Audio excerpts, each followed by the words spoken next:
All right. Hello. Hi. Hi. Thank you guys so much for coming. So I mentioned at the beginning, I'm really grateful to have these three here. They know it or they don't know how much. They each have changed my life individually in many fantastic ways, and I'm just really grateful for their time and for their trust to come to this space and to chat with all of us here today. So we're going to be talking about, our theme today is the Brain Rave. So I hope that we pique your brain today in some kind of inspiring, curious way that's thought-provoking, that you can walk away and maybe ask yourself some questions, or those around you, about how to live a better, more fulfilling life, because ultimately that's what we're all trying to achieve here together. So thank you for coming. I'm going to just introduce them, and I've written this down because there's a lot to say about each of them. So I'm going to start with Dr. Amati. So Federica is a powerhouse in the field of nutrition science. She holds a PhD and a master's in public health from Imperial College London, as well as a master's of sciences in nutrition from the London School of Hygiene and Tropical Medicine. Her research and communication work is grounded in deep academic rigor and made accessible to the public through her best-selling book, Everybody Should Know This, which quickly became a Sunday Times bestseller. And it's also back up in the charts again, isn't it? Yeah, that's right. She leads nutrition science at Zoe and WellFounded Health, and also serves as the nutrition topic lead at Imperial. She's one of the first in the UK to teach nutrition to medical students, and is a fierce advocate for gut health, women's health, and evidence-based guidance across every life stage. Thank you for coming. Beautiful. I need to copy-paste that. Yes, I can send them. Next, hello. Next we have Dr. Jack Kreindler. Jack is one of the most forward-thinking physicians working today, a pioneer at the intersection of medicine, human performance, and health technology. Over the past 25 years, he served as a doctor, researcher, entrepreneur, and expedition leader, including work in extreme environments like high-altitude medicine and the South Pole. He founded the Center for Health and Human Performance in London, has launched and advised numerous health tech ventures, and now leads WellFounded Health, a truly groundbreaking concierge health service that supports some of the world's top CEOs, creatives, and investors in optimizing their health and longevity. Jack's work is all about unlocking human potential with science and purpose. Thank you, Jack. You got a new job. Yeah. Writing bios, right? I'm a hype girl. And finally, Sörensen. Yannis is a visionary leader in hospitality. He became one of the UK's youngest general managers when he took over at the Beaumont Hotel in London, where he led the team to win award after award, including Best Independent Hotel in the World, and was himself named World's Best GM. He's worked with some of the world's most iconic hotels, the Plaza in New York, Le Bristol in Paris, the Connaught in London, and has now founded the Kepler International Hospitality Academy. There, he's training current senior leaders to build a more conscious, impactful hospitality industry, one that prioritizes sustainability, inclusion, and long-term legacy. But Yannis's approach goes far beyond luxury. He believes deeply in hospitality as a force for good. Together, Federica, Jack, and Yannis bring an extraordinary range of knowledge and insight to this conversation, from cutting-edge science to radical innovation and deeply human leadership. Please give them a round. Great. So I wanted to start with that because it's always hard in a podcast, or not in a podcast, in a panel chat, when you ask everybody, tell me about yourself. And you all are so humble, but you have achieved so much, and we're so grateful that you're here tonight. So I'm going to work my way through each panelist, and I've got some questions prepared, and we'll see how much we can get through. But Fedi, I'm going to start with you. How does nutrition inform long-term brain health in ways we often overlook? Oh, I did read these, but that's a really good question. Well, the evidence for this is actually emerging a lot in the past decade. There's been a lot of new science. You may have seen some headlines like, the diet you eat at 46 predicts whether you're going to have dementia at 69, and everyone panicked because they're like, but I'm 48, what does that mean for me?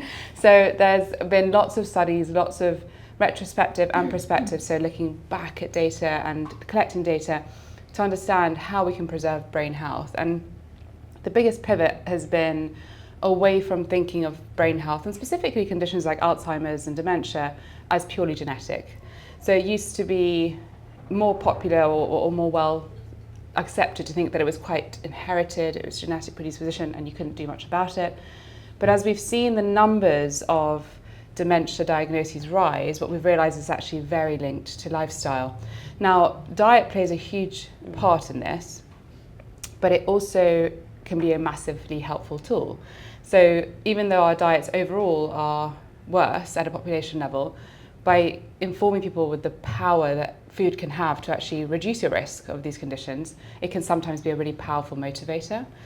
Some of the more interesting science on brain health and diet have come from things like Parkinson's disease, where we now see a really clear link between gut microbiome composition and Parkinson's onset. So whilst there is a genetic factor, the trigger can also often be traced back to specific microbial species that then basically make their way up to the brain from the gut. So the science is fascinating. Professor John Crean out of University of Cork is the world leader on this. But what's really obvious is that the gut-brain axis is incredibly powerful, and that we should really call it we should call it the gut-brain axis, because the majority of the information is going from the gut to the brain. And so the influence that our gut has on our brain health gets sort of bigger every year, and we understand the power that this has. And not only the way the gut speaks to the brain, but our diet overall supports metabolic health, and metabolic health is incredibly important to help maintain healthy blood vessels. And the blood vessels that serve your brain are obviously super important. And they're one of the first to start suffering if our metabolic health isn't really sustaining us. So this whole idea of separating brain health from body health is dead. Yeah. We have to think of the person as a whole, and everything we do that supports our health supports both brain and body. And of course, when I say that, I include mental health, which is part of the person as well. And can you dig a little bit deeper into that gut-brain axis and how it's transformed our understanding of emotional and cognitive well-being? Yeah. I guess not only in adults, but also children as well, because that's a big focus of yours. Yes. Yeah, so as I said, some of the evidence that's come out, especially at Professor John Crean's lab, shows that there is actual translocation of gut microbes from the gut to the brain. And these can be pro-inflammatory, as with Parkinson's or Alzheimer's, but they can also have protective effects. So our gut microbiome is this collection of organisms that creates hundreds of chemicals for us all the time. It's fascinating. So it's like little mini pharmacies, and the chemicals that they produce can either be helpful or they can be aggravating. And some of the chemicals produced include vitamins, hormones, and neurotransmitters. So some neurotransmitters directly influence the neurotransmitters that are then expressed in the brain. So there is this really clear link between the chemistry in your gut and the chemistry in your brain. And so looking after your gut health is a really good way to help and improve your overall brain health. And when we think about brain health and mental health and behavior, so actually some of the funnest studies are looking at how your diet influences your dietary choice. And some of that is mediated through the gut microbiome. So basically, the gut microbes that you feed want to preserve themselves. So if you're feeding the gut microbes that love lentils, the lentil lovers will get bigger. There'll be more of them. The population of lentil bugs grows, and they'll be like, feed us more lentils. And your brain goes, let's find some lentils. Now, on the flip side of that, if you eat a lot of Big Macs, then it's not that your lentil guys are starving and they kind of die off, but the Big Mac guys grow, right? So, and one of the biggest myths about the gut microbiome is that if you don't eat the good food, it doesn't matter because you just won't get the benefit. But it's not as simple as that. Like any ecosystem, if there's a gap, another species will take that space. And so whatever you're feeding your gut is what it'll ask more of you, because basically we're just vessels for the survival of these microbes. They just want to survive, and they will send messages to your brain so that you feed them, right? But we do have more agency than that, I promise, kind of. So you have to, kind of, right? So you do, like, feeding your gut with the foods that really help to produce these helpful postbiotics, these chemicals that help to control inflammation, to support your immune system, to help your metabolic health, is the best way to keep everything in check. Because our biology, our bodies are really clever, and they just need the right fuel. I hate the term biohacking, because we don't need to hack our biology, we just need to support it. It's much, much smarter than we are. So if we just give it the right fuel, we can end up in a position where actually everything's working pretty well for a really long time. We just have to look after it. And this is why you're so passionate about the early years as well. Yeah, because of course in the first 1,000 days is between conception and birth, second birthday, is this period of time called the golden window of opportunity, because there's so much happening in that time, apart all your organs being created, every single cell in your body being, the blueprint is set. But then in the first 2 years of life, actually up to 3 years, is when the gut microbiome blueprint is set. So by your third, fourth birthday, you pretty much have the stable gut microbiome phenotype that you'll have for the rest of your life. There's some fluctuations, but the structure is there. So I'm very passionate about feeding our children diverse foods, getting them used to eating whole foods and fiber-rich foods, and really exposing them to as much natural environment as well, because everything we inhale, everything we touch becomes part of the gut microbiome. So if taking your kids to the park, right? How many times do you do it? Lots. And sometimes you're like, oh, why are we here? But it's really good for them to be breathing in. There's something called the air biome. And the air biome in this room, for example, is mostly from synthetic fabrics. The air biome in a garden or in a park or in a forest is mostly from organic matter, much better for our gut microbiome, especially in children. So it's really important to set that stage. But then as adults, we can still have an influence on helping the good guys. Sometimes introducing the good guys, like in this water kefir, is really good. Every day, try to have fermented foods in the diet, because you can introduce these bugs that you might not have. And then support your diet with lots of fiber and a diversity of plants, not just the same apple, cucumber, and tomato every day. And that's why I created Daily 30. So that product, which you can all try, please don't try it if you have a nut allergy though, because there's nuts in it, contains lots of diverse types of fibers from whole foods. And it's just, we are so fiber deficient, Katie. It's a joke. The latest NDNS data shows that 96% of adults in the UK don't reach the minimum dietary recommendation of 30 grams a day. It's the biggest nutrient deficiency we have in the population. Nothing else compares. And the average adult in the UK gets between 16 and 18 grams of fiber, which is what we recommend for a 4-year-old. So if there's one thing that you can do to improve your health every day, is just to eat a bit more fiber, because none of us are getting enough. Yeah. Well, my household has listened to that advice from you a lot. So we'll cook a meal and we'll take photos and send it to you and I say to Danny, she'd be so proud. Those lentils. Yeah. But it's true. It's very interesting. So I'm going to ask you one final question. Yeah. If we viewed food as a form of daily neuro care, what would change in the way we eat and educate? So I think if we really thought about looking after our brains more, we would choose food that doesn't put extra strain on these chemical pathways that are in our gut, in our brain, in our blood. So really choosing food that helps support our energy levels, support our immune system, as I mentioned, and our blood vessels in a better way. And luckily, all those systems are supported with very similar diet. So we would think about fiber, plant-based foods, healthy fats. So really making sure that we're including omega-3 fatty acids in our diet, choosing extra virgin olive oil or high alpha linoleic acid oils like rapeseed oil. These are the things that help to support good brain health and support our gut and support the rest of our bodies. And we'd also maybe be more mindful in the way we eat.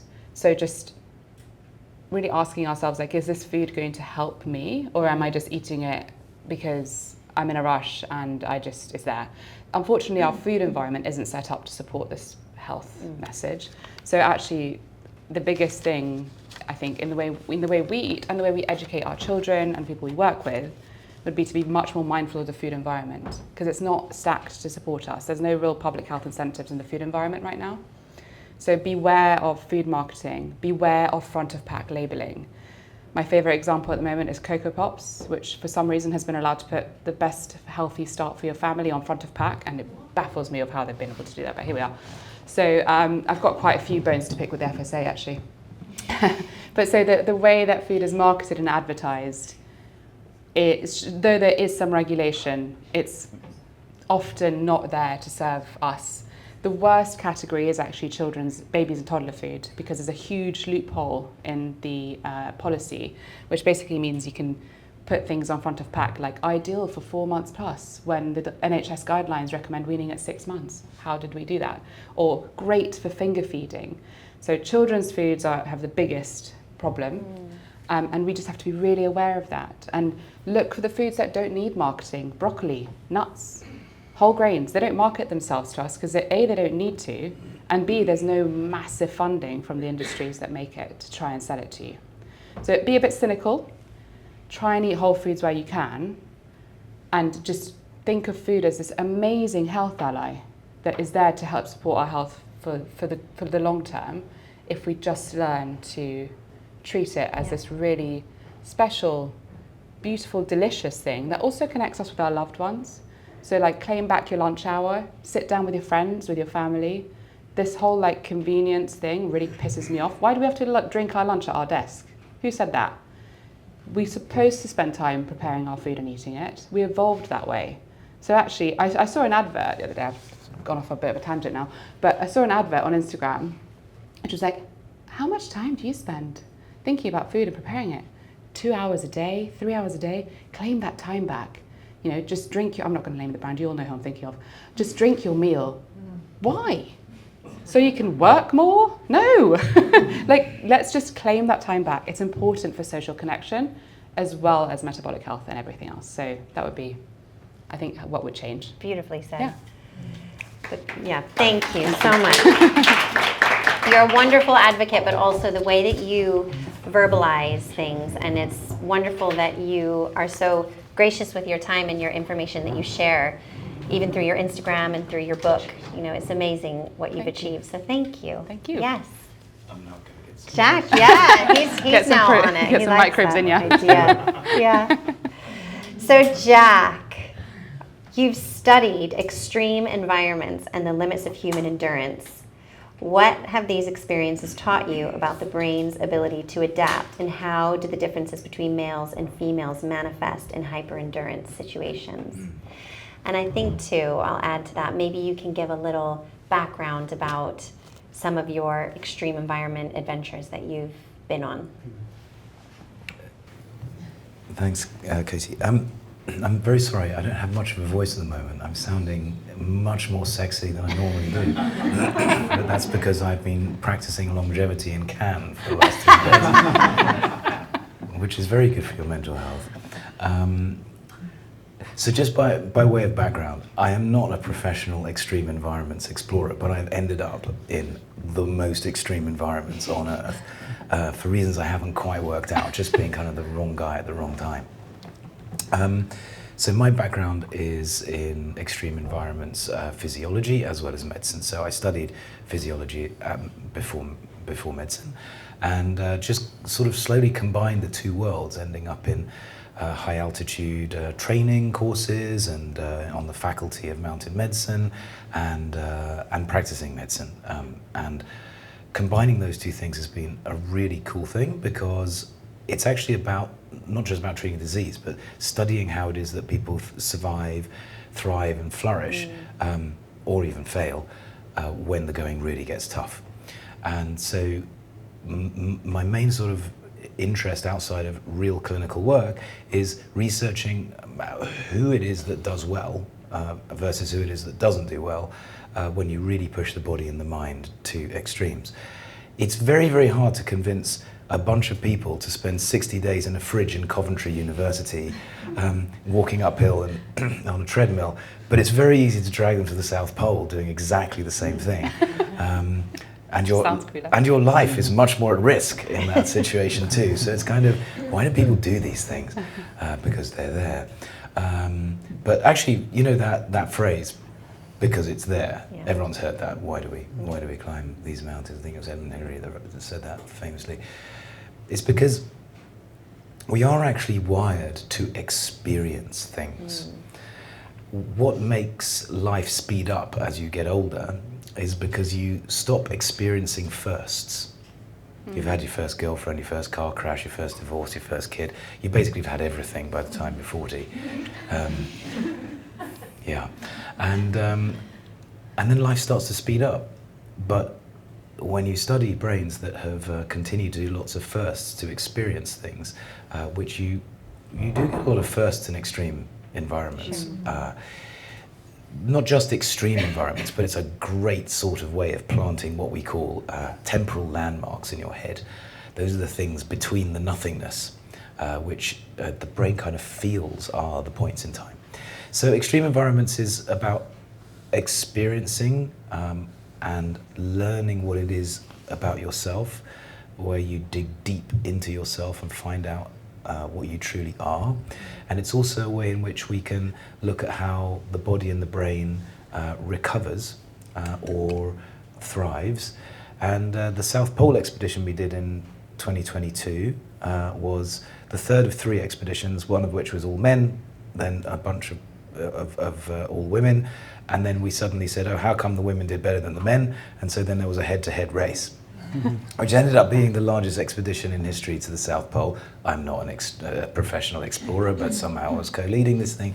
And we stuck loads of biosensors on everybody. We measured everything you could possibly measure on anyone at minus 40 degrees for 17 million steps worth of data on a whole bunch of people, studying why it is that women outperform men in hyperendurance. Now, everyone knows, okay, that women outperform men in hyperendurance. Okay, not that there's a definition for what hyperendurance is. I kind of think it's usually something where you end up either not coming back or not coming back in one piece and getting an MBE for it or something. That's usually what hyperendurance means. But life is hyperendurance, and but it's funny that no one's actually really studied the physiology of why women preserve muscle mass and body fat, I'm afraid, as well, much better than men. When you're burning more calories than you can consume, you're trying to escape from a marauding tribe or from famine or whatever it is, and you're carrying a child, you're pregnant, whatever, but you're still able to mentally survive and physically survive when men just drop dead. And this is the stuff which we studied. And we learnt about some of the genes that get switched on. One called FGF21 that's responsible for brown fat metabolism and fat deposition, as well as protecting muscle mass, and a whole bunch of other really cool things. But also, one of the most fascinating things on the psychometric stuff that we were measuring is women tend to communicate more than men. Men were very happy with the Schadenfreude of their tent mate, like lagging behind. It's like, great, he's not doing well. And no, it's true. It's like, they usually go in single file. The male expeditions are always single file, and the women's expeditions where they tend to break and they go side by side and they're chatting to each other. And the amount of chat is inversely proportional to the amount of pain. And so those were some of the things that we learned, and that's the kind of stuff which we then bring into the real world to help people live, hopefully, healthier and happier lives. That's really fascinating. So I met Jack on a plane. We met Jack on a plane. Do you remember? To Ibiza. Oh, it's either Ibiza or Cannes. Yeah. Oh, yeah. But were you on the same plane? Yes, I was. Oh, yeah. I remember. I forgot you were on the same plane. But Jack spoke. I think you tried to forget. But Jack spoke on a panel that I think that was the first time it really moved me. Is there was a lot of longevity conversation that seemed to me to be just really out of touch for my own practicality and understanding. And at some point, Jack put the mic up and he said, "Can I just say something?" And they all went, "Sure." And he said, "It's not about me wanting you to live until you're 120. It's about me wanting you to live your last years really well and to get to a point where you're enjoying your life." And I just thought, that makes perfect sense to me and exactly what I needed to hear at that moment. So Jack, in your opinion, how do movement and sensory experiences serve as a gateway to neuroplasticity and performance? Because we also did a piece together about Barre in the brain. So that was the telegraphy thing, correct. Wasn't it? Yeah. Well, it turns out that your brain's connected to your muscles. I know, shock horror. Did you know that our brains only evolved for us to find more food? to move around and find more food. There's a brilliant book called A Brief History of Intelligence, which I would really recommend you reading. So when we started going from being one cell to multiple cells, those little cells got together and they said, wouldn't it be good if we actually had like an orchestrator that kind of helped us move together a bit more? And the musculoskeletal system started at this point about 3 billion years ago. Not that long, but quite a long time ago. You can't really disconnect the body from the brain. Very sadly, some people have spinal cord injuries or multiple sclerosis and things like that. But in general, if you are able to move, you are reminding the brain, not the other way around, you're reminding the brain that it is a worthwhile part of this organism, and you're kind of saying, you know, keep in shape. It's just as much the other way around, of course, but if we move, we are literally training the brain to grow new synapses and keep the things that we need to keep synapsed. And people forget that, you know, this whole kind of thing of use it or lose it is incredibly true, you know, like, and there are certain things which we don't do enough of, like we don't do heavy lifting very much, that weirdly enough tells the brain to produce more synapses and more neuroplasticity by this weird thing called brain-derived neurotropic factor that's got nothing to do with the brain. In fact, it's to do with the right side of the heart. But then it gets released by the right side of the heart when you put your heart under pressure, your blood system under pressure, goes to your brain, and at night you start doing all sorts of great things with your neurons. So lifting, moving the viscera, which sends signals to the brain in a different way, which we're only just beginning to understand. There's a guy called Michael Levin, who everyone thinks is nuts, and he probably is a bit nuts, but he works at Tufts University, and he's the guy that has been measuring all the bioelectric fields that are not to do with the nervous system. It's literally the communications that happen between cells without nerves. It's very spooky stuff, but it literally combines every cell, including your brain cells and all the cells in your body. So moving is not just about lifting weights or about going for a run. It's about flexibility, it's about balance, it's about moving the fascia and the viscera, and all of those things are just continually cycling the brain and the body together to say, you're a useful organism, we still need you in the tribe, hang around a bit longer and eat lots, but not Cocoa Pops. Well, that's music to my ears, because obviously I show up every day in my community to move our bodies and to keep everybody creating those new connections. But it's amazing to see my clients, their habits are forming week after week just by consistently showing up and standing next to somebody new at the bar or trying a new set of moves each time. It's really impressive. Today still, movement, I would say in all the main 5 components, which Barre does really well actually, because you've got kind of the strength, you've got the endurance, you've got the aerobic, you've got the neuromuscular, the balancy parts, and you've got the range of motion stuff, flexibility.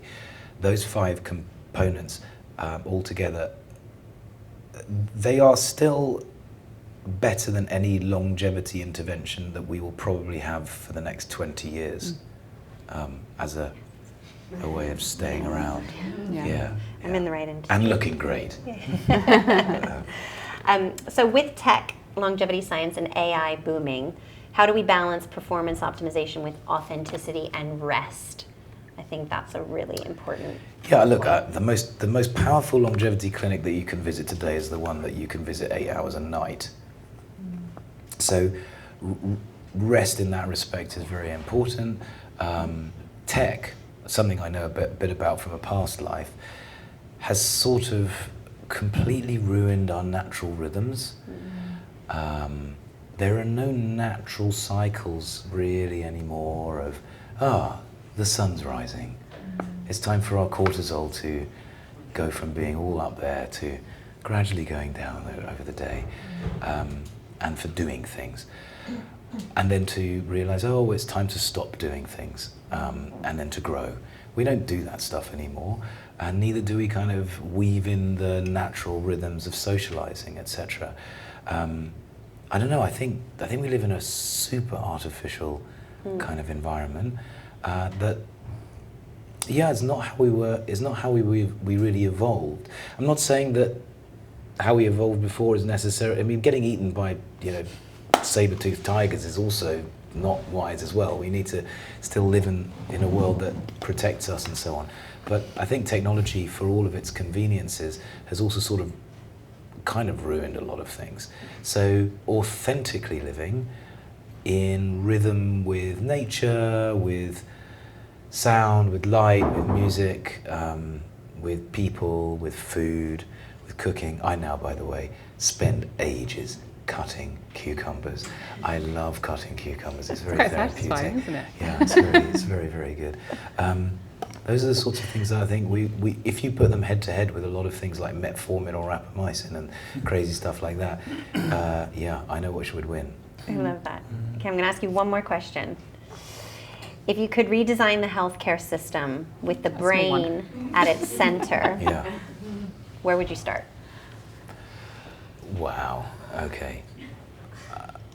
That's really, really tough because actually it wouldn't be in hospitals, it would be in schools. You know, in Japan, it's illegal to not have a developmental nutritionist in every single. So, like, it's no wonder that it's not a surprise that Japan has got the longevity thing generally a bit better. I mean, they haven't had enough kids, which means it's a big problem. You've got a weird aging demographic thing going on. But they've definitely got the food thing right. And I'd say, yeah, actually, a health system that's based on preventology rather than treating pathology, which really starts at education at school and in the home, is how I would spend my 120 billion. Well, what is it now, anyway, in the UK? 350, isn't it? 350? It's inflation. But you know, if you gave me a 350 million budget today, a lot of people would die very fast. That's the problem. But if you could completely reinvent it from scratch, you'd invent it with, you would invent it with brain health as a sort of behaviours very, very early on. Sleep being really important, exercise being really important. It's all the boring stuff, isn't it, basically? I also think music and sound being very important too. So yeah, that's it. Be more, a nature-based, education-based, starting at school health service, with lots of ICU departments. I think ICU is very good because you need those when things have really. And really the ER, right? ER and ER and ICU and pediatric NICU. Yes. That sort of stuff. Yeah. But I look at hospitals and I look at them and I just go, it just seems to be something wrong here. Yeah. You know, it's like all the stuff. It's the accumulation of industry having caused a lot of this. But yeah. But it's amazing. I know you say it's boring stuff, but it's really stripping everything back to the basics ultimately, and what as sapiens we lean for. We look for community, we look for connection, nutrition. You know, we're always looking for good food, but our bodies were designed to continue to move forward. So everything you said is very impactful. Thank you. Yanis. All right. In a time where connection often feels diluted, how can hospitality spaces foster deeper community and more meaningful interaction? And I'd also love for you to share with everybody a little bit about your passion of Kepler and just the meaning behind Kepler and what it means, because I think on our last retreat you really impressed us with just even the meaning behind what Kepler is. Well, thanks, Katie, and first of all, well done to you. What a fantastic class. It was brilliant and great conversation. So I don't really have all the answers. I think like what I try to do is maybe evoke a couple of questions or like sort of try to help people think about things a bit differently. I think we live in an age where we get any answer to any question with a click on the mouse, and it sort of feels quite inflationary today, and it's almost a challenge to have too many answers to too few or not good enough questions. I think to answer your question around hospitality, I think what we see today is a changed world with an old system of hospitality. I think hospitality, in its very pure form, was always a place where people would come together and we would look after people, nurture them, and then send them off their way. Over the last 40, 50 years, it's become quite transactional. So we go to hotels to enjoy an experience that really goes from one transaction to the next transaction before you eventually leave the hotel.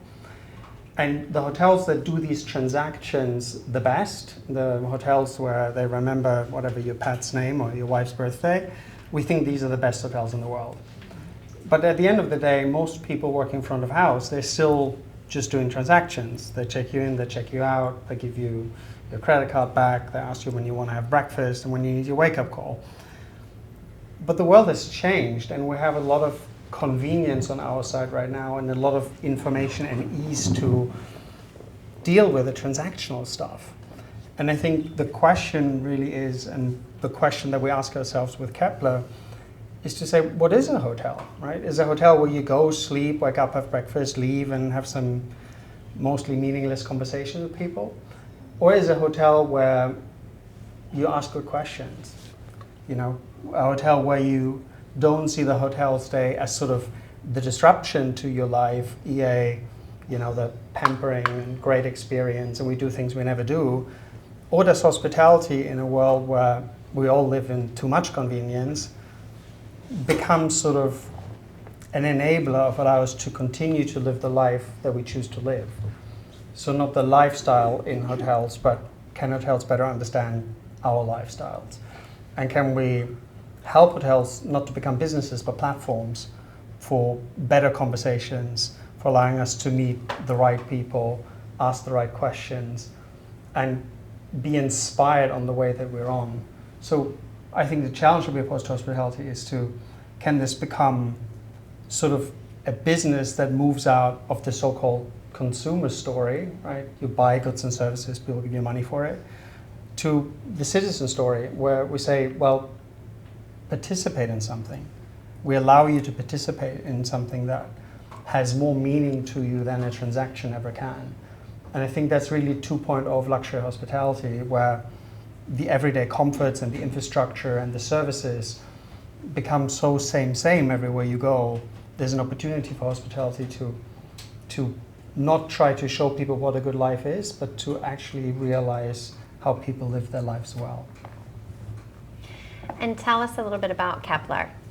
Oh, and how what much time do you have? And what this means. I still have no idea really what I'm doing with this, but I think like the originating thought around Kepler was really the fact that I worked in a nice hotel for 5 years, was leading it, and had worked in almost any major hotel chain. So I turned 30, 40, had a son, and you know, was sort of due to a new position. And everybody I spoke to, it was all about growth and ambition of the company and, you know, great paychecks and amenities and all of that. And I was sort of sitting there thinking, but what are we solving here? Like, which problem are we solving? And it was quite staggering for me that, like, luxury hospitality, especially in cities, and again, I don't want to generalize because there's great examples in hospitality that do solve great problems. But I only have worked in sort of major European or US cities, and I couldn't find a company that says, yes, we are the best hotel in this city, yes, we have the wonderful client base, and yes, we want you to lead it, but we're actually solving a problem that's much bigger than a balance sheet. I couldn't find that. And so after having several conversations, I was saying, well, let me not sit in the corner and tell that everybody's not doing it, but what would it actually look like? And I sort of reflected on the big problems that as a society we need to solve and what hospitality can play a role in this. And what I realized is that the main issue I think that we have in society is the wrong aspiration, right? Like, we come from a world of scarcity. We go through 2 world wars, there's an industrial, you know, mega revolution, then there's the internet. And so, sort of there's an element of clever marketing in the 50s and 60s for us to sort of become into a place where we think we can outspend any problem. Right? It was the same with COVID, right? Every government says we just give them more money. That's going to solve the problem. And so when we live in a society where more is better and bigger is better and more consume solves the problem because we need to grow, then people who get out of poverty, luckily, will aspire to consume more. Because luxury is not a concept for the rich, it's a concept for the poor, right? It's not the small little people on the shiny hill that have it all, it's everybody who wants to get on the hill. So a sustainability program of a hotel becomes kind of meaningless. It's almost lipstick on a pig, because we still sort of say this is the way you should aspire to live, but don't do it because the planet gets wrecked. So the idea is to say the people that I've met over the last 15, 20 years who really can buy anything they want have realized that, well, once you can buy everything, it doesn't really make you happy or not. Yes, you have your sort of creature comforts, but it doesn't really create happiness. So if we can change that narrative and say, can this class of people not be patronized and sort of used to sell afternoon tea to people who can't afford to stay in the hotel, then can we create a hotel that understands these people, the way they live, and try to set a new aspiration for a 5-year-old today to say maybe success isn't steak dinner, afternoon tea, and champagne and caviar, but a better lived life. And that's not only on the client side, but there's also on an employee side, right? Nobody wants to work in hospitality today. And I mean, I can understand that. Like, why would you? Like, the output, apart from the great human interactions that you have, is not there. And I think that today, a lot of people on the client side, but also on the employee side, really resonate with businesses that actually solve problems. And how would we design these spaces and experiences to encourage thoughtful engagement over passive consumption? So this might sound a bit radical, but so if you look at the current model, in hospitality we have around 80 people, like 80% of people work in transactional relationships. I go to a lot of hotel conferences, and when I hear people speak about AI, it's sort of, yes, it's the new iPhone, but you know what? The human touch is never going to go away.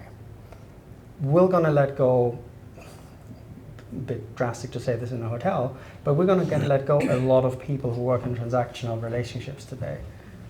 Because AI is going to completely change the way we look at transactional relationships. Do you really want to order room service with somebody you can hardly understand, who always gets the order wrong and can't remember what you ordered last time? Or do you want to speak to Morgan Freeman and a great voice who knows all your preferences, never forgets anything, right? Or your voice, that would be great. So I think luxury hospitality is fooling itself to say that we're going to keep the same thing and just try to make it better with AI and let our people focus on the client. I think what we need to look at is to say, A, what is a hotel, and B, who works in a hotel? To say, do we need 50 people who are 23 years old, come fresh out of hotel school, and we put them in the first position in front of this 55-year-old billionaire who has been, traveling the world for 20 years, and we expect that person to deeply understand and connect with that person? I mean, you can't. You can only be nice to that person, which today is sort of as good as it gets. But what if we, hire a former astronaut, or director of the Metropolitan Opera, or psychologist, or school teacher, like somebody you actually want to talk to? And so we take away all the transaction, like today you try to get an invoice in a hotel, it takes you 3 phone calls, 4 emails, and then the reservations manager emails you a hard copy. And then you order a book on Amazon, it takes you 3 clicks, and you have like 4 different types of invoices. That doesn't make sense. So luxury hospitality will eliminate all transactions, and we're going to hire a very different skill set to connect to people and to say the pure function of hospitality will change and the platform will change, which is a huge opportunity, and hospitality needs to embrace it. That doesn't mean that 22-year-olds will not be able to work in hotels, but you cannot put the least experienced people in front of the most experienced clients, and the moment they get a bit of seniority, you put them in an office to write the whatever budget. That's one element. There's much more, but I'm conscious of taking too much time. You're not. It's really interesting because obviously I know you as a friend and a father and also now a colleague. It's amazing the way you have the ability to just question things all the time and to place some really great thought-provoking scenarios in front of all of us in our day-to-day lives. And I suppose in this event, in this environment, what is your hope for everybody here? What's one neural shift that you hope everybody to take away from this conversation? Big question. This is a great question. So I think we underestimate the value that is the currency of our attention. I think that's the biggest threat today to do anything meaningful in life. There's a constant fight between information and attention, and we always feel we don't know enough, or we should read more, or listen to another podcast, or like. Look, when you speak about nutrition, I'm like, oh my God, I do this all day, right? Like, I love it. I'm a bit nerdy to get into these subjects, but I right now arrive often at the point to say, does it actually make my life better if I know this thing about this new plant protein or not? Yes. And but there's so many. Or is it actually like I force myself to be bored? I force our son to be bored. Like to say, it's not necessarily more, but it's to say, we have this like very finite amount of attention, and we have these choices to make as to who do we give the attention. And I think it's incredibly complicated because obviously as humans, as it is with food, right, we're coming out of a period of starvation. So anytime we see food, we eat it because we don't know when we get it again. Problem is we get it all the time. Same with like TikTok, right? Like it's just chemically that, like, it's not that, you know, we should know better. No, like the brain is a hard thing to fight, you know, when you get like all these hormones to tell you to go to the next one. But like what I've seen for myself, and I come from it from a sort of like educated element, but from a self element, what I've seen is that when I take away the digital stuff, it took me like 2 or 3 weeks, and you detox, and all of a sudden I find myself reading like the FT opinion piece, and I feel the words actually, it's okay that they go slow, right? Because when now I'm like, oh, this is too long. This is like, I can't read these 3 pages. So it's the attention. And I think when we have a more considerate use of our attention, I think we naturally make a lot of better choices. Because I think often we make bad choices because we put our attention to other things and just do other things without paying attention to them.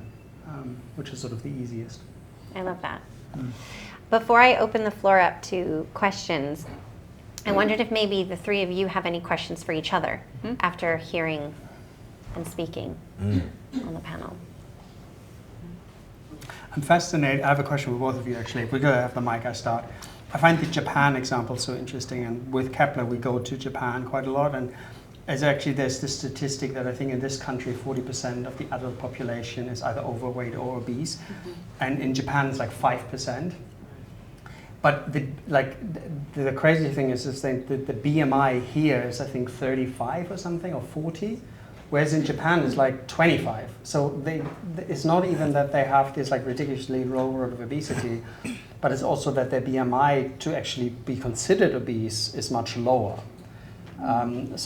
And with Kepler, we go into schools and speak to, like, with a pediatrician, and we speak to the parents and mainly the parents really about food, and like just to see, do you think there is, you know, some form of alliance that can be formed, or like an element of how we can unite forces to inform people? Because what we've realized with all these conversations in schools is that it's not that people don't want to do it, it's just I really don't know. Like at the moment there's this glucose hype, and everybody like gives their children eggs and bacon for breakfast because they're afraid they have a blood sugar spike at 5.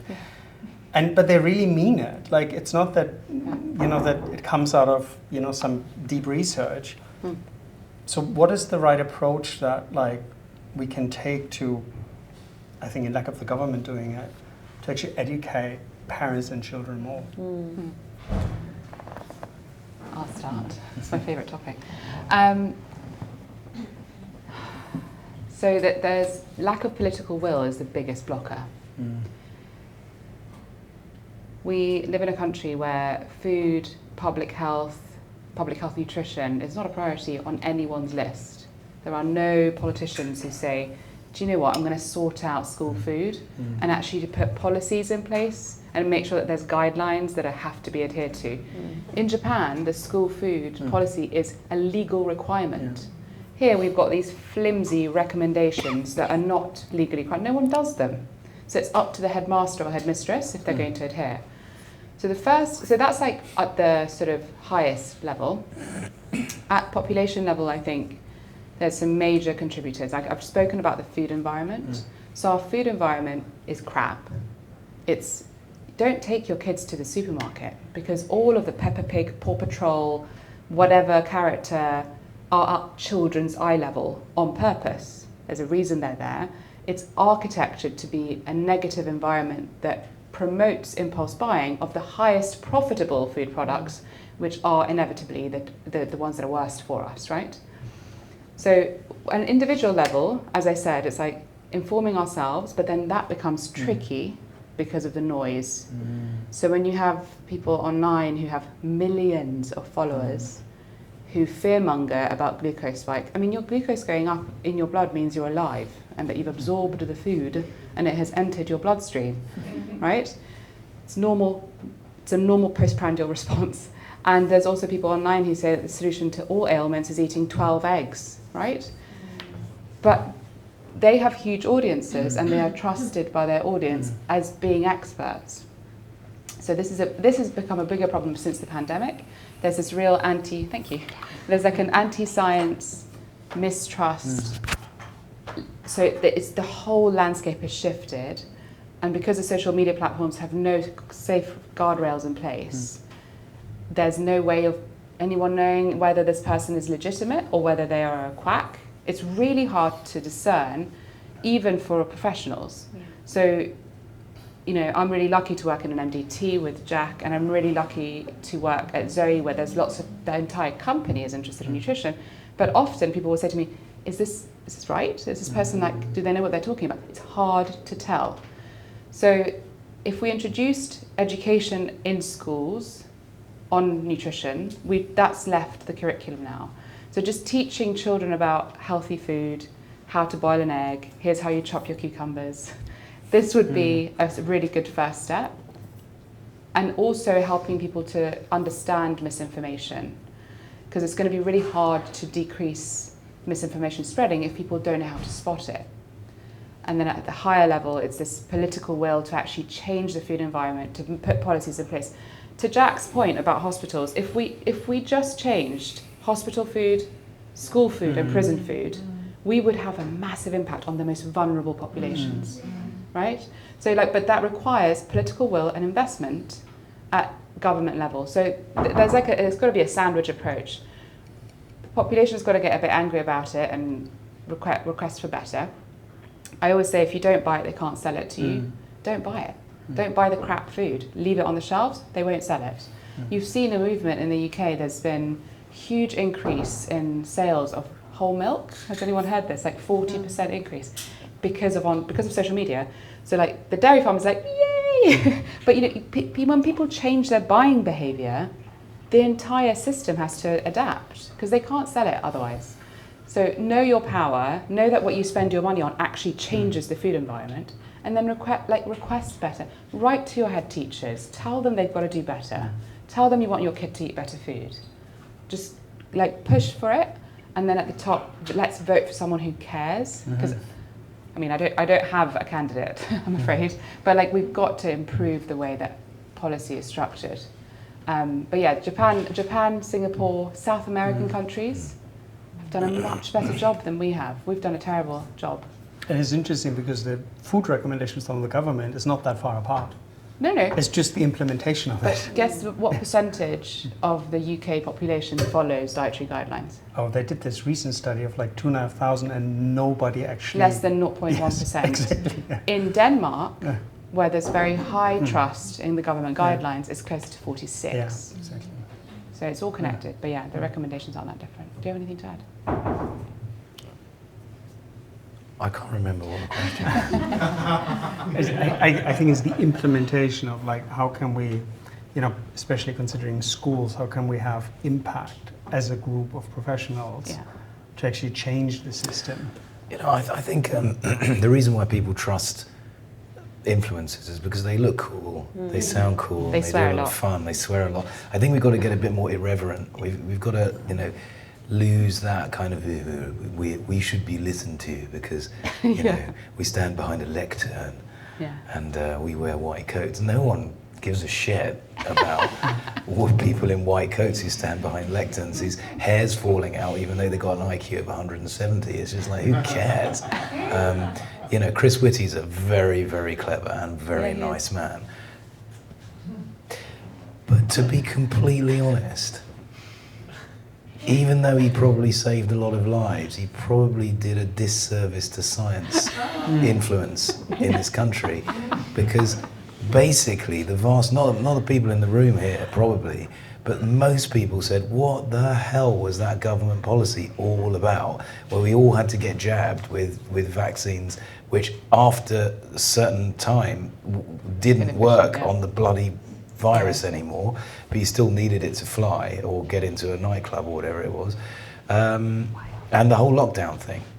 Yeah. And it's like, if he was cool, it probably wouldn't have been too bad. So I think part of it is, let's learn from the people who have got a bit more energy. And I think Jonathan Wolfe, he's become quite cool, because he brings people like you on the podcast, to the Zoe podcast, and like people are beginning to listen to this stuff, because it's like, okay, it's kind of cool guy, he's sort of building a company and he's getting his voice out there and stuff. So I think the revolution comes when we start to make science cool again somehow. That's not a MAGA reference. No, it sounded a bit like that. You're quite cool. Me? Don't design a hat. See, the problem with people like me is that unless I get invited to great things like this, I just look at the world and I just go, oh my God, it's all gone wrong. Better go to Cannes. Time to go to Cannes. Yeah. I love it. Do either of you have any other questions before we open it to the floor? I'm interested to find out about how you think about the actual physical space in hotels. So, like, what do you do that's different in terms of the structural environment of hotels as well, to help with the interaction with humans? So interesting to start with, your back of house looks different because there won't be an accounting office and room service order. So like you have actually more space to start with physically. Nice. And I think when you start planning for this, I was in Singapore not a long time ago, and I spoke to the ops manager from Changi Airport who's planning a new runway in 2035. And I'm like, how do you plan the bricks and mortar part of this? Like, the world's going to be so fundamentally different. But I think so that's going to be one element that you use, that you actually have more space for client interactions. One thing that I feel is going to be incredibly important is craft. We don't know how the world's made today. We don't know how things are made today. And I think that's why cooking has been so popular, because it's one of the only crafts in society that we still sort of connect with. The open kitchen or cooking at home, we know how it's made.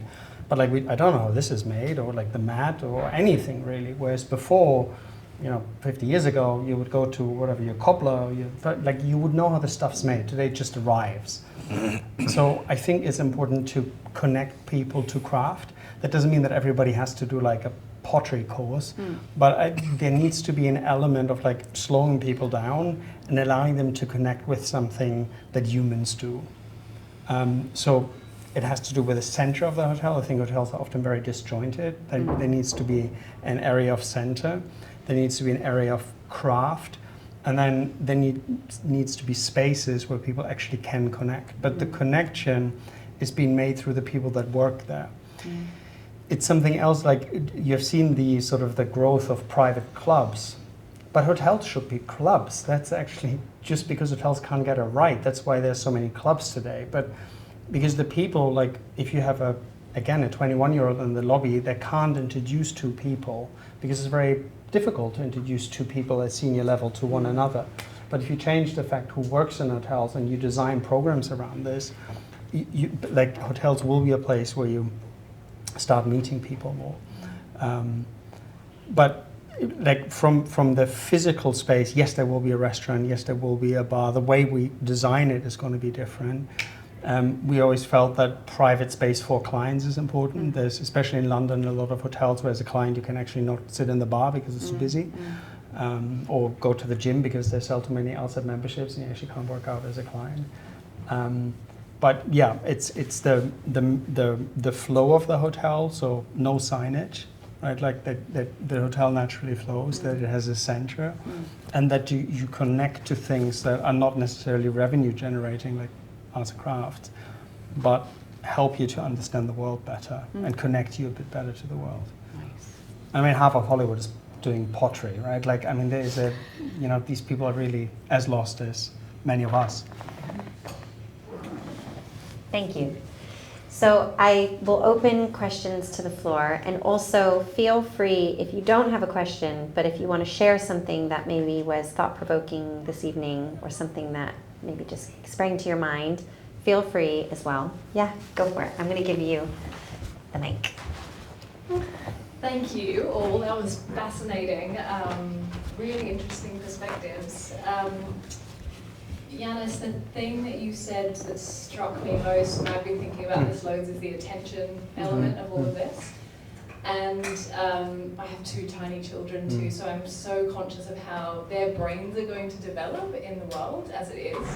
I'm also obsessed with AI and ChatGPT, and I don't know if anybody else has heard this talked about, but if you ask ChatGPT to act as the devil and ask it what it would do to destroy the world, Yes. has anybody heard what it says? So basically it says, I wouldn't do it with warfare or bombs or violence. I would slowly basically hijack people's attention and capacity, and I would make people think they're being productive when they're scrolling on TikTok watching productivity videos. Yeah. I would make them think that they were, thinking for themselves, but actually the thinking is being done. It's crazy. Like, either ask ChatGPT or Google it. And it's terrifying, because if you've read Stolen Focus by Johan Hari, it's actually ironically the only book I've finished in the last 2 years. A lot of other half-finished books.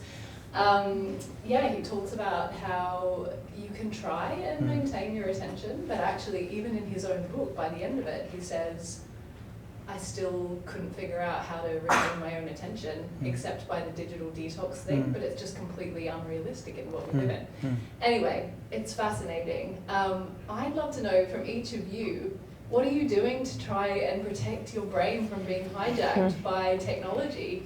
And I'll just add one more thing, because I read this yesterday as well. A new study revealed that UK students on average are spending 5.5 hours on smartphones, and that adds up to 21 years of their life. Yeah. Like, what the fuck? Yeah. So you guys, we need to set the tone for the children as well and so on. But yeah, what are you doing to protect your brain? Yeah. Well, eat plants to start with. I think it's good to know that it's a problem, right? I think there's a lot of people who don't even realize it's an issue, and I think knowing it's an issue, even if you're still doing it, and I think we're all guilty of it, at least you're doing it a bit less. I think the best way is really to move or to consciously not do it. There's really no silver bullet. You're weaning off it. It's really last year I had a period where I had no social media, nothing for a month.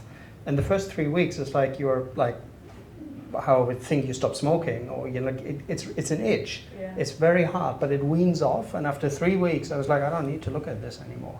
And as I said, the FT article was really bearable, and I could sit in a cafe and read it, and it's the words are slow, this is nice. But I couldn't do it the first 2-3 weeks. It was really hard. So I think it's going maybe over the first step. One thing that I try is not to look at my phone, but at my desktop for most applications. So to say, if you want to look at Instagram, which might be important, do it at your desktop, don't do it on your phone. So then at least you have half an hour, and then you switch off the desktop and you don't look at it again. With children, or with our son, what we realize is that they see what you do, they listen to what you say. So we just take the phone away. like he doesn't get any screen time, but like we try not to have any screen time when he's there. It's the same with the food. It was actually funny in the school. This parent had this question about what should I give my child, and the pediatrician said, well, why don't you eat together? He's like, God, no, I couldn't give him that. And I think that's a little bit like when we don't want our children to watch on screens, I think the best thing is to do not to watch themselves, because otherwise they don't understand why they don't get screen time, right? But it's a battle, so I don't think it's a win or lose all. It's just the more you do, the better it is. But yeah, weaning off. I play the piano. Love that. Yeah. Badly. But I do try. I hadn't played a note of anything until I was 47. The last 4 years or so, I've pretty well when I'm at home, I piss everybody off by playing the piano badly for about an hour or two a day, actually. So I have 40-minute meetings mostly, and then squeeze in 15 minutes of piano,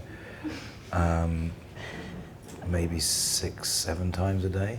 I love that. Yeah, Good, yeah. it's that's a really good one. And then I go for walks on Hampstead Heath. I just try to get that kind of natural biome Nice. in my lungs. Yeah. Yeah, I go for walking meetings. I think walking meetings are brilliant because, you know, you are looking at a device when you're having meetings.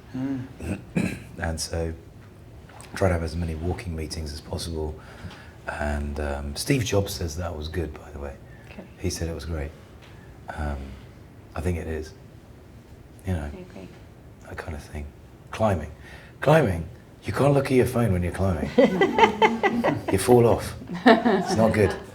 So there are some things where there is nothing but, yeah, you have to have full attention. What else do I do? I think that's pretty, I like cut cucumbers. Those cut Really cucumbers, well. yeah, those are good. I think actually when I work with people, I recommend they just cook a meal from scratch. So cooking meals from scratch takes time, and you can't hurry a chicken in the oven. It just doesn't care if you're in a rush. You have to give it the time it deserves, and so that helps to put it back to like a normal pace. Also, my husband Paul and I, we're both on the same page that we want to reduce the amount of time the kids see us with our phones in our hands. So we'll tell each other, you've been on your phone or not, and the initial reaction is, oh, but it's like, yeah, right, let's do it, right? So actually keeping each other in check, I think, is really helpful.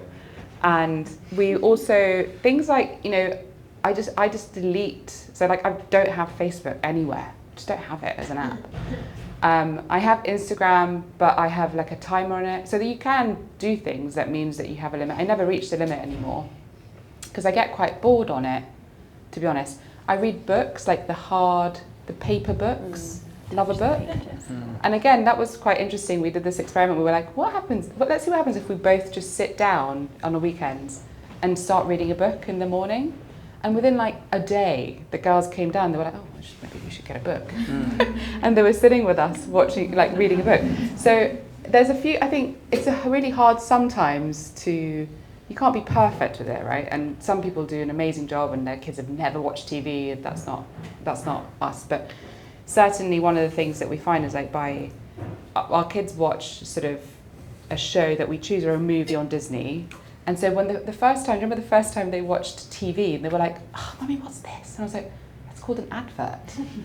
and they were like, why? I was like, because they're trying to make you buy it. And one morning they'd woken up and switched the TV on themselves, and they were on like QVC or something. And I was like, oh girls, what are you doing? And they were like, we wanted to watch the cartoon, but we can't make it work. And the little one went, Mummy, can we get one of those? And it was like an air fryer. It was like, it had worked. So it's, I think, being measured with what you're going to let your kids' attention be stolen by.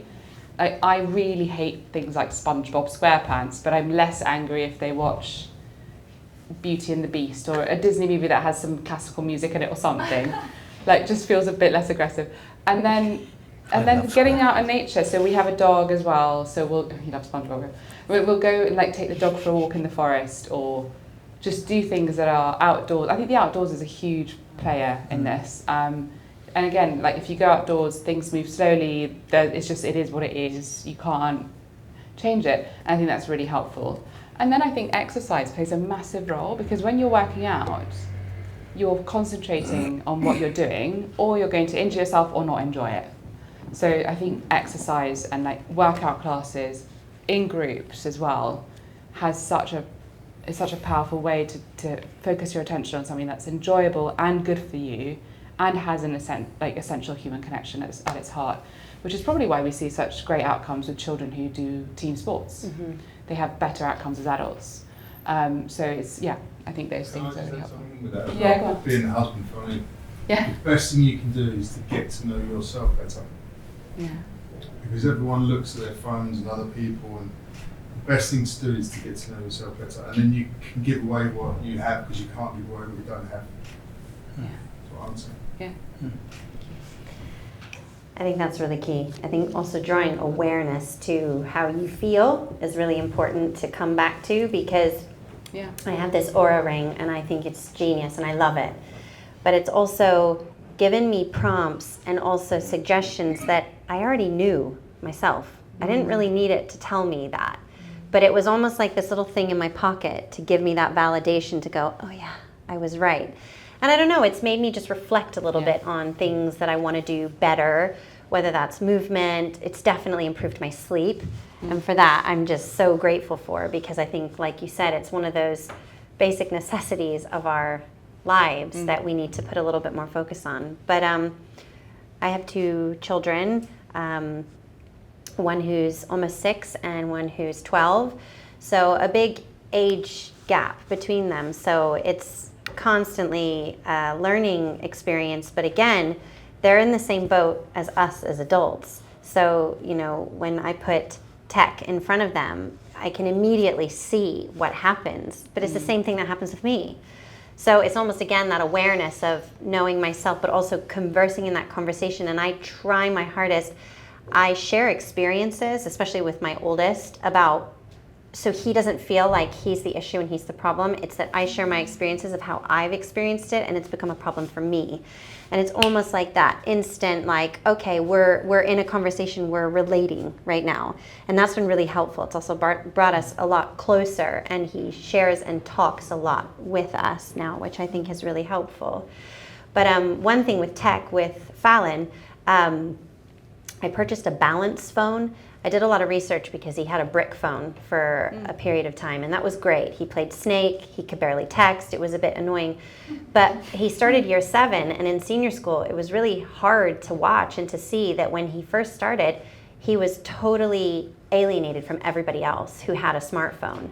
And I was firm on it's not happening, and he knew that. And I didn't say no, I gave all my reasons. And we sat down, and he was like, oh my gosh, that's awful. And I said, just watch. I said, just wait. And sure enough, he went on a trip where all of the boys ended up in one kid's room who had a smartphone. And he came home and he said, Mommy, it was so annoying. All I wanted to do was play.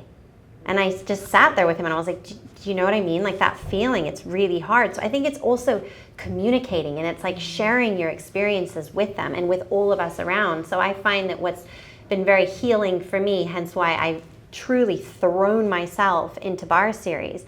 It's that these human connections are so freaking important to us. And this event tonight, I didn't post on social media, I didn't send a newsletter out. Everybody was genuinely invited because we wanted you here. We reached out to you, we touched base, and it was WhatsApp, and it was calls, and it was seeing you face to face and asking you to come. And I find that like those interactions are just lost and missed a lot of the time. Mm-hmm. So I say to my clients when they come into class, you know, talk to the person next to you. Like just talking sparks so much curiosity. I mean, you two met each other on a plane sitting next to each other, like, and boom, you know, the ripple effect of what happens, it's really amazing. But I think leading by example is really key with children, but also letting them know when it doesn't work for you, or when it's failed for you, or when you haven't felt great. I think just having that openness of conversation for, I love that word, repair, you know, like really letting things hit the fan and then repairing back together to figure out, because we're all just in this learning environment together.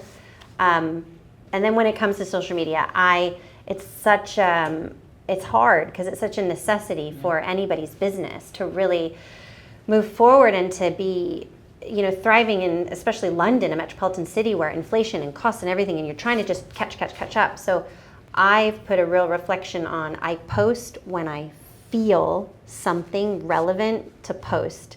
So it takes me sometimes like days to really consider what is it that I want to say.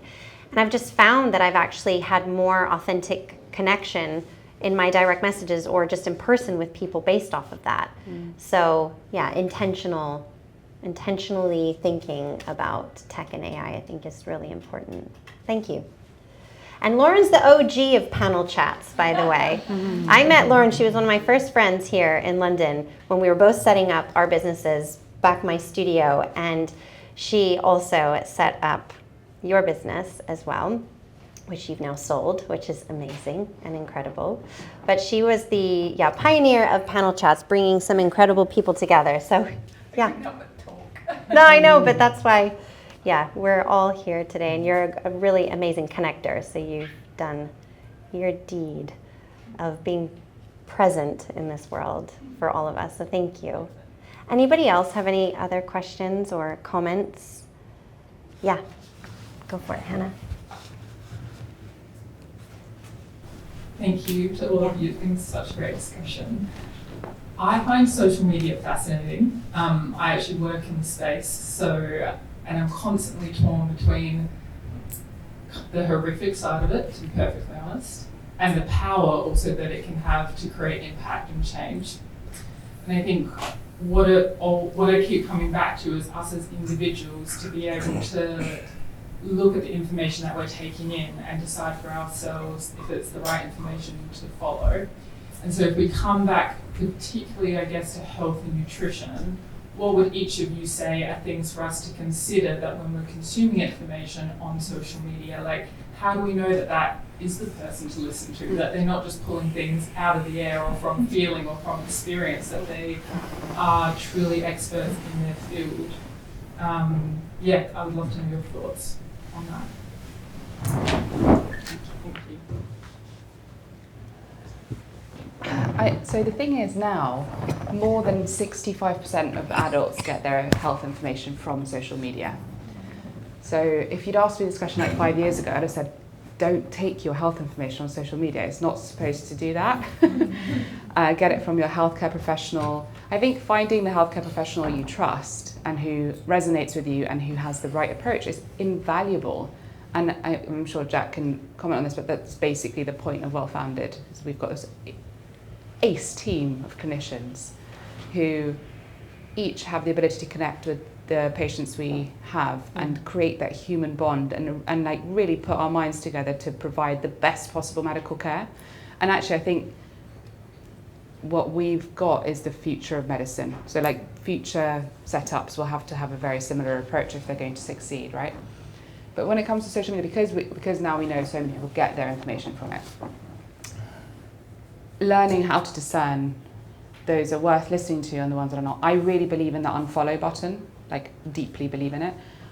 I've personally unfollowed people who I get on with personally, but I really disagree with their platform. And it's no shade on them personally, but I don't want to contribute to their reach. It's because every time you follow someone, even if you're following them out of just like, they're just there, you're giving them more power because of the way the algorithms are created. So the biggest red flags tend to be absolute statements. So if someone who's putting a post on a platform that reaches thousands of people, right? If they say, if you change this one thing, it's going to transform your life, it's instantly wrong because every person's different. So there is no way that this one thing is going to change everyone who's listening's lives for the better. So absolute statements. A lot of people now use this I can't remember what it's called now, but it's a whole approach which basically goes, this is what they don't want you to know. So like you're the keeper of some secret that nobody else is telling you. That's a massive red flag.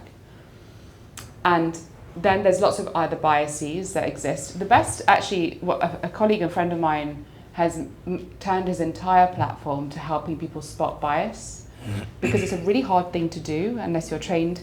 And so his name is Dr. Ids, and he just, he most of his 99% of his content is pointing out fallacies in people's arguments. Actually very educational, because you're like, oh my God, yeah, that's really, really interesting, and you can then start to spot it more frequently. I think also look for people who are just trying to offer unbiased information that's going to be helpful, so in a way that's kind of just constructive, instead of, as I said, try to alienate you from public health guidelines or trying to alienate you from what everyone else is saying. And I think sometimes, you know, you look at content and you have the ick. You're like, ooh, just unfollow. Because your instinct's probably right, that this person's grafting for something. And back to Jan's, like actually they're grafting for attention, because your attention is valuable. So I think those are some guidelines. I would still urge you not to act on anything you see on social media when it comes to your health. Like, take it in, still discuss it with your healthcare provider or discuss it with your family. Just bounce it off another human being that's close to you and actually knows you before you take that on board and make that change. Because they might be like, but didn't you once tell me that you were allergic to this thing? Like, whatever, just, I would really urge everyone just to like, you can take it on board, but don't act on a social media recommendation straight away. I've worked with a lot of people who have completely changed their diets based on an influencer. And there's one influencer in particular, I won't name them, but I've had more patients with them, their work, than anyone else, and have got themselves in a terrible state with hypothalamic amenorrhea, that periods have gone and hairs falling out and fertility has declined. And they've just been following their online stuff. So don't make drastic changes to your diet or your lifestyle, certainly not your medication. Don't forget that supplements are also bioactive compounds that act as pharmaceuticals, and they're not regulated, so supplements are not harmless. Don't make changes, big changes on those things unless you've spoken to another human being about it. There was a chap who was in our South Pole expedition who didn't turn up for dinner. This is bad. So we found him by the side of his tent unconscious, and we didn't know what happened to him. Fortunately, we were all wearing all of these like fantastic devices like continuous glucose monitors, and he had a blood glucose of 2.8, which is really for 4 hours. Wow. Yeah, so he'd been, and we woke him up anyway. We managed to get some chocolate under his tongue and all of these sorts of classic tricks to wake up people in a hypoglycemic coma. And he had decided to go keto. Oh no. When all you're meant to do is to follow the instructions, which is to eat as many fucking calories as you possibly can in the form of carbs every 50 minutes. You spend 5 minutes trying to go to the loo without freezing your penis off, and eating more carbs, sugar, eat it. I don't know why I'm telling you this story. Why did he do the keto? I'm telling you this story because social media had convinced him that that keto was a wise thing to try. So it can be dangerous. But despite the fact that I have incredible people like Fedi who are willing to join our world-class multidisciplinary team, which meets once or twice a week and talk about everything and anything for the benefit of our patients and our own education, I actually quite like this massive self-experimentation thing, because it is a huge Darwinian moment. There are lots of people who are going to muck themselves up, and a lot of people are going to do very well by not mucking themselves up. But I think you do have to allow... It's a bit of a libertarian view. You have to allow freedom, and you have to eventually allow the markets to decide. And we haven't done enough harm to ourselves yet for it to really, for us to really change. It's like we're doing a bit, but not too. We need more people to really go, oh my God, we really do need to listen to these not very cool people who've got bad hair that sit behind lecterns, because they're actually the cool ones. So I think it's not great, but I think it's okay to have freedom. And I believe in markets actually ultimately deciding. I don't mean markets as in marketing. I mean overall, there's a bunch of stalls. People pick the ones who they pick the stuff that they pick. If you're lucky enough to have access to people like us, great. I think AI will help take the... I mean, we cost a lot of money to access people like us. You say, yeah, access your healthcare provider. When?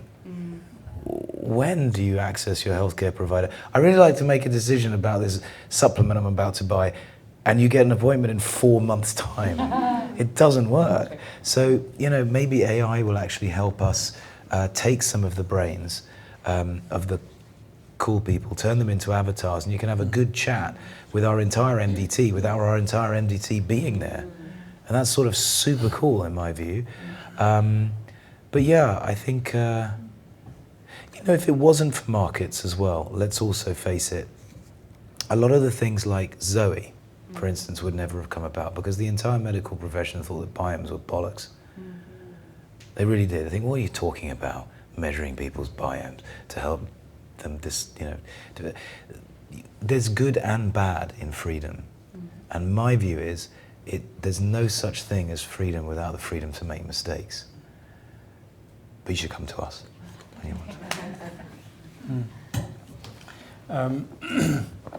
I can more talk about it of how I do it myself. I can't really give advice, but I think whenever I hear news that are too good to be true, they're normally not true. I always look where the money is, right? Like any study you read, who finances the study, right? Anybody who does content on nutrition to sell you something, even if it is just the attention, it's a bit of a red flag.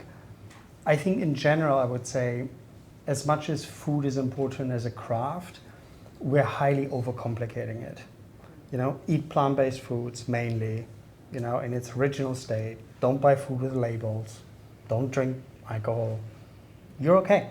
You know, like, I mean, like, you cover 97% of like health elements.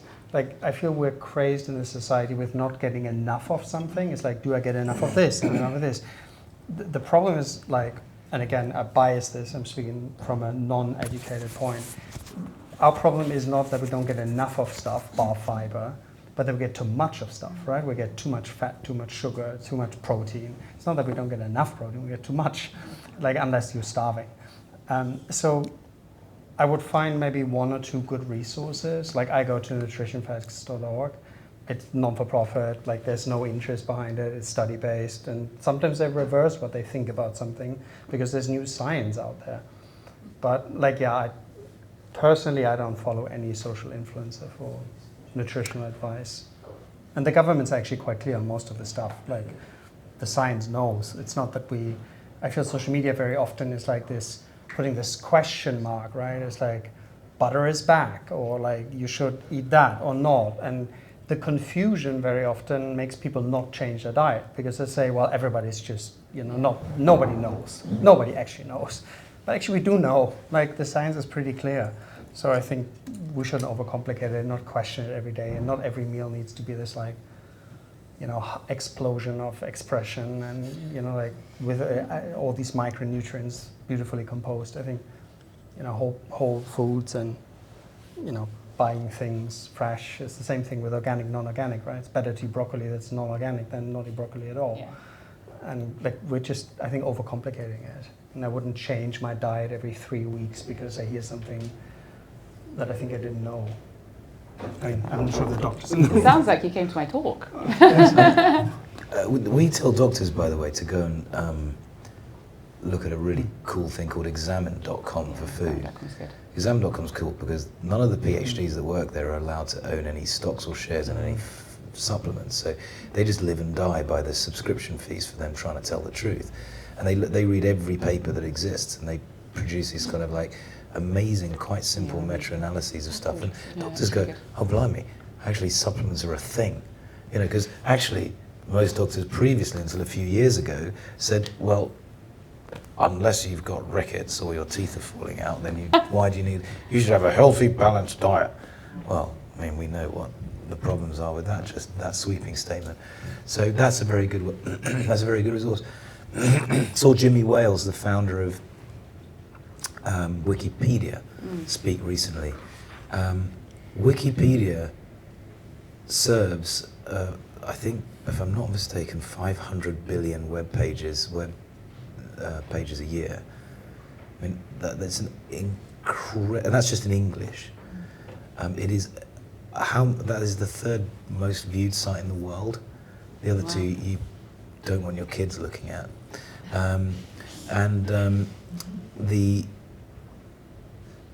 The way it's worked is really, really interesting.